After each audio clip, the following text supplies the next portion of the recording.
Assalamualaikum warahmatullahi wabarakatuh. Perkenalkan, nama saya Nova Oktaviani, NIM D1B1202964 dari Universitas Megarizky Makassar.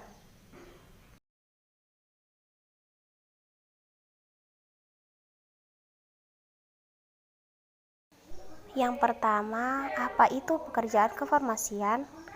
Pekerjaan kefarmasian adalah pembuatan termaksud pengendalian mutu sediaan farmasi, pengamanan, pengadaan, penyimpanan, dan pendistribusian atau penyaluran obat, pengelolaan obat, pelayanan obat atau resep dokter, pelayanan informasi obat, serta pengembangan obat, bahan obat, dan obat tradisional.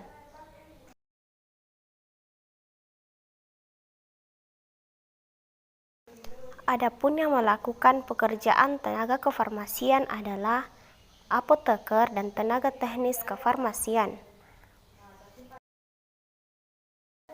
Selanjutnya, peran profesi farmasi terbagi menjadi yang pertama, peran profesi komunitas, dan yang kedua, peran profesi rumah sakit. Di mana peran farmasi komunitas adalah area praktik farmasi di mana obat dan produk kesehatan lainnya dijual atau disediakan langsung kepada masyarakat secara eceran, baik melalui resep dokter maupun tanpa resep dokter.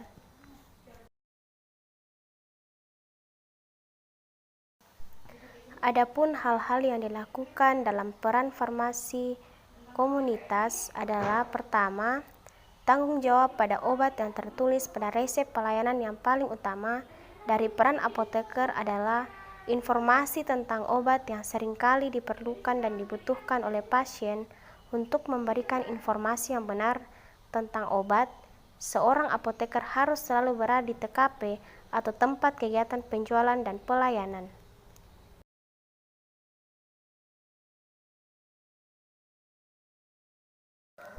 Di samping itu, kita harus mengetahui yang pertama, bagaimana obat diminum, yang kedua, bagaimana efek samping obat, yang ketiga, bagaimana stabilitas obat pada berbagai kondisi, yang keempat, toksisitas dan dosis obat, dan yang kelima, rute penggunaan obat.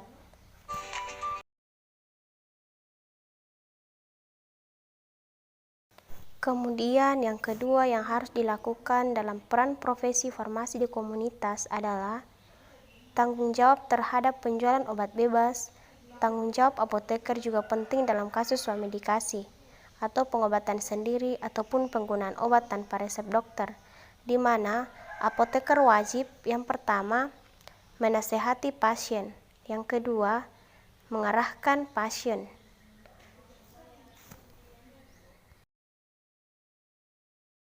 Apoteker sebagai pimpinan farmasi rumah sakit mampu mengelola farmasi rumah sakit secara keseluruhan dan bertanggung jawab dalam administrasi manajemen perencanaan maupun kebijakan farmasi rumah sakit secara terpadu, anggaran biaya kontrol persediaan, pemeliharaan catatan, dan pembuatan laporan untuk pimpinan rumah sakit.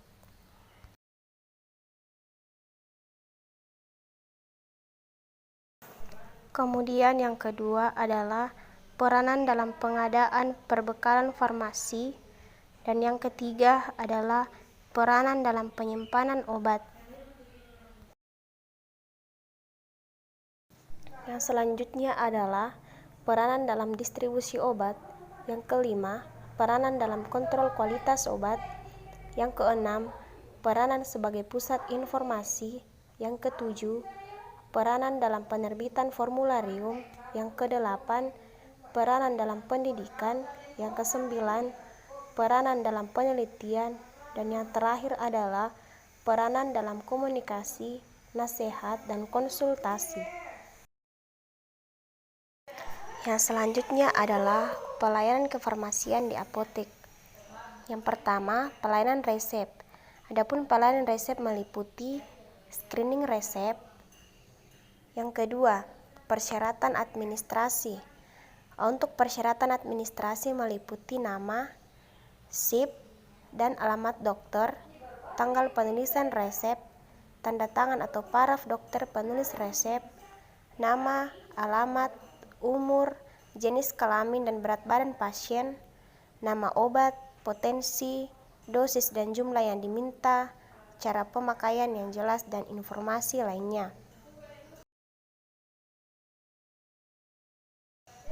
Yang kedua adalah kesesuaian farmaseutik, yang meliputi bentuk sediaan, dosis, potensi, stabilitas, inkompatibilitas, cara dan lama pemberian. Selanjutnya adalah penyiapan obat, di mana penyiapan obat meliputi peracikan. Yang kedua, pemberian etiket. Yang ketiga, kemasan obat yang diserahkan. Setelah itu penyerahan obat, kemudian pemberian informasi obat. Selanjutnya konseling, kemudian monitoring penggunaan obat. Kemudian yang ketiga adalah pertimbangan klinis yang meliputi adanya alergi, efek samping, interaksi kesesuaian atau dosis, durasi, ataupun jumlah obat. Jika ada keraguan terhadap resep, hendaknya dikonsultasikan kepada dokter penulis resep dengan memberikan pertimbangan dan alternatif sepenuhnya, baik perlu menggunakan persetujuan setelah pemberitahuan. Dan yang terakhir adalah pelayanan kefarmasian di rumah sakit. Yang pertama, pengelolaan sediaan farmasi, alat kesehatan ataupun BMHP atau bahan medis habis pakai, yang meliputi pemilihan. Pemilihan adalah kegiatan untuk menetapkan jenis sediaan farmasi, alkes, maupun BMHP sesuai kebutuhan. Kemudian formularium dan standar pengobatan ataupun diagnosa dan terapi. Setelah itu, standar sediaan farmasi, alat kesehatan, dan BMHP yang telah ditetapkan. Kemudian pola penyakit, efektivitas, dan keamanan.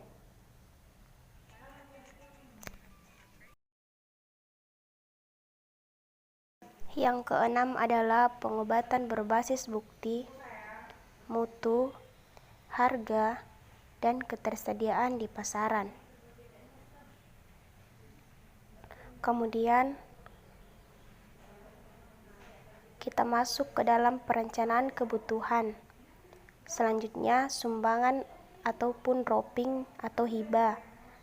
Kemudian penerimaan, penyimpanan, pendistribusian, pemusnahan dan penarikan sediaan farmasi alkes ataupun BMHP, kemudian pengendalian, dan yang terakhir adalah administrasi. Adapun di administrasi harus dilakukan secara tertib dan berkesinambungan untuk memudahkan penelusuran kegiatan yang sudah berlalu. Yang pertama, pencatatan dan pelaporan. Yang kedua, administrasi keuangan. Yang ketiga, administrasi penghapusan.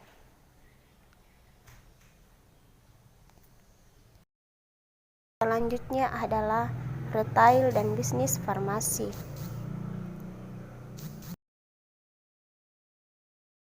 Contohnya adalah rencana bisnis apotik, yaitu penyusunan rencana bisnis didasarkan pada permasalahan-permasalahan yang dihadapi apotik saat ini, serta analisis terhadap aspek operasional, sumber daya manusia, pemasaran, dan aspek keuangan yang sudah berjalan dan yang akan dikembangkan di apotek. Setelah itu, lokasi apotek. Yang pertama, lokasi baru berada di pinggir jalan dan ruang parkir memadai. Yang kedua, ruang usaha minimal berukuran 8x10 meter agar ruang penyerahan konsultasi obat cukup optimal. Yang ketiga, bebas dari ancaman banjir. Dan yang keempat, harga sewa ruang usaha yang kompetitif.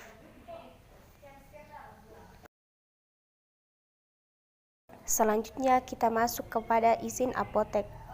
Proses perizinan apotek didasarkan pada Keputusan Menteri Kesehatan Republik Indonesia Nomor 13323-Menkes/SK/Romawi 10/2002. Dalam peraturan tersebut dijelaskan ketentuan dan tata cara dalam pengurusan surat izin apotek.